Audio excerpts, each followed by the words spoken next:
안녕하세요. 자, 오늘 얘기는요, 15구역, 19구역 나눠서 농사 짓는 이유입니다. 자, 복잡하죠? 저는 이제 요게 틀밭도 이제 고산형 쿠바식 틀밭, 한국형 이제 평지 틀밭서부터 자, 이랑, 6개월 멀쩡한 이랑 아니면 평지에서 여러 농사 짓고 있습니다. 그리고 작물도 각기 다른 방식으로 하다 보니까 이제 이렇게 15구역 하다가 작년 가을에부터는 이제 19구역으로 나눠서 이제 농사를 짓고 있습니다. 아마 오셔도 누구든 와도 이제 보면은 이제 뭐가 다르다는 거 그걸 느끼신 분은 없을 겁니다. 여기 15 처음에 이제 7구역, 그 다음에 이제 9구역, 그 다음에 12구역 그렇게 나눠가지고 계속 농사 지어도요. 여기서 뭐 실습 받고 아니면 옷 따신 분들도 그런 차이를 거의 못 느끼시는, 뭐 몇 년 실습 받으신 분들도 모르시더라고요. 그 정도로 이제 아마 다른 분들한테는 그렇게 느끼지 못하는데요. 저 같은 경우는 이제 이렇게 나눠서 농사 짓고 있습니다.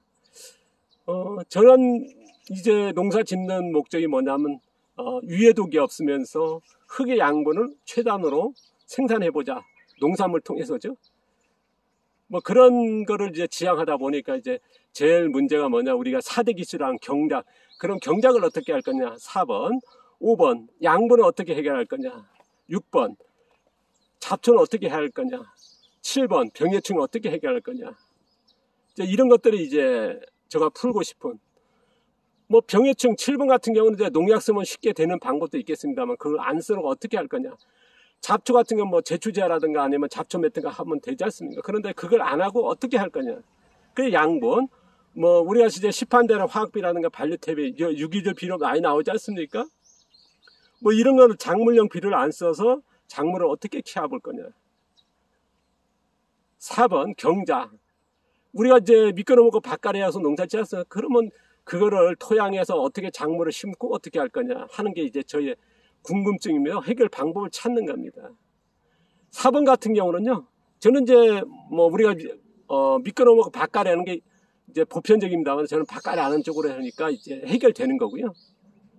자, 양분 같은 경우는 어떻습니까? 우리가 보통 화학비라든가 발효 이제 작물 키우는 목적이 작물용 비료 아닙니까? 그거 넣어서 작물을 키우는 쪽으로 갑니다만 저는 숲속같이 농지의 토양에서 작물에 필요한 양분을 생산하기 위해서 그 생산된 자연생적으로 생산된 양분을 해서 작물을 키워보자는 게 저희 생각입니다. 최대한 어떻게 키울 거냐? 그게 쉽지 않은, 뭐 보통 이제 보면 이제 자연농협 뭐 아니면 친환경 유기농 보면 무비로 해서 많이들 얘기하지 않습니까? 무비로 해서 성공했다. 저 같은 경우는 무비로 아무것도 안 해가지고 한다는 거는 한계더라, 안 되더라 하는 게 저의 선언입니다. 뭐 지금도 보면 무비로 성공했다는 분 많은데 어쨌든 저 같은 경우는 무비로는 힘들더라. 저 같은 경우는 이제 풀비료죠. 이런 유기물 멀칭해서 이런 그러면 이제 토양에 미생물, 동생물, 서식 환경을 만들어서 거기에 양분을 해서 작물을 키우는 방법. 그 다음에 작물의 자생력으로 해서 그 양분을 최단으로 활용하는 방법을 이제 5번의 양분을 해결하는 쪽으로 이제 답을 찾아가고 있습니다. 그리고 6번의 잡초는 뭐냐 그러면 제초제하고 잡초 배트가 안 쓰는 대신에 저는 이제 예초, 김매기 하는 방법으로, 이거는 뭐 노동력이니까 되더라고요. 뭐 농사꾼이 제일 힘든 게 잡초랍니다만은 농사 짓는데 특히나 자연농 같은 건 어렵다 하는데요. 저는 뭐 그거는 준비되어 있는 것 같습니다. 이건 당연하게 해야 되니까 어떻게 보면 잡초가 제일 쉽더라. 근데 대부분이 잡초가 제일 어렵다는데 저는 제일 쉬운 방법인 것 같아요. 뭐 예초하고 김매기 하면 되는 거니까 머리 쓸 데도 없고요. 크게. 뭐 잡초 해결하는데 약간의 기술적인 테크닉이 있으면 이제 노동력 줄일 수 있으니까 뭐 그런 건 큰 문제 없고요. 7번이 6번 양분하고 그 다음에 7번에 병해충이 제일 어려운 문제가 아닌가 싶습니다. 특히나 병해충 7번이 제일 어려운데요. 자, 화학농이나 친환경 농약 안 쓰면서 뭐 시설 같은 거 안 하고요. 뭐 하우스라든가 뭐 뭐 한냉사라해서 뭐 그런 것들 여러 방법이 있지 않습니까? 그런 것도 안 하고 작물이 병해충에 노출이 안 되는, 그래서 그러면 이제 농약을 안 쓰는 방법으로 갈 수 있는 최선의 방법이지 않을까? 그러면 어떤 방식으로 가야 되는 게 한 게 이제 제가 이제 찾고자 하는 거거든요. 그러다 보니까 이제 어렵고 어렵다 보니까 이제 이렇게 나눠서 각종 비교하면서 실증을 해보고 있습니다. 처음에는 뭐 몇 칸만 나누다 하다가 이제 계속 나누고 이제 뭐 몇 년 동안은 이제 15칸으로 나눠서 이제 농사 짓다 보니까 이제 여러 실증이 되고 비교가 되지 않습니까? 더 나은 방법이 뭔가. 근데 이제 작년 가을부터 19그루까지 또 나눠서 하고 있습니다. 이게 조금씩 틀리는 건 있습니다.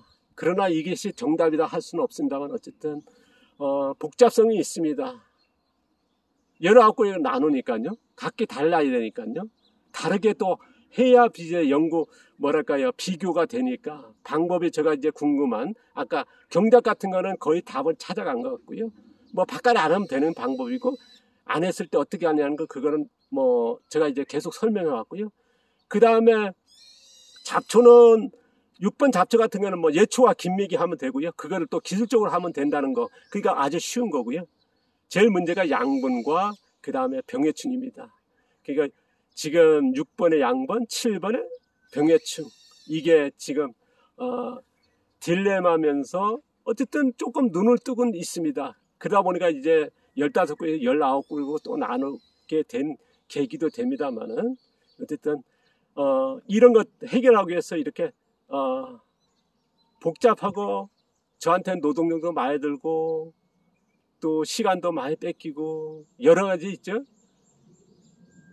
뭐 농산물 생산해서 내다 팔 수도 없고 뭐 이런 그 정신적으로나 모든 거를 또 집중해야 되니까 언제나 맑아야 되고요. 그러니까 아무 음식이나 먹을 수도 없고 막 몸을 뭐랄까요, 맑은 정신을 유지해야 되니까 건강한 육체, 뭐냐면 이게 저 같은 경우는 이제 어디서 과학적으로 그런 게 아니고 전부 다 느껴야 되는 거 아니겠습니까? 해보면서 이게 정답이다 아니다 찾아보니까 뭐 그렇게 좀 많이 복잡하고 어렵습니다만은 어쨌든 이렇게 15구역에서 19구역으로 나눠서 농사를 짓는 이유가 되지 않나 싶습니다. 뭐 앞으로 지금까지 풀어온 그것들은 이제 하나씩 공개할 건데요. 어쨌든 성과는 조금씩 있었다는 거. 그러다 보니까 이제 15구역에서 19구역에서 나눠서 농사 짓는다는 거. 감사합니다. 고맙습니다.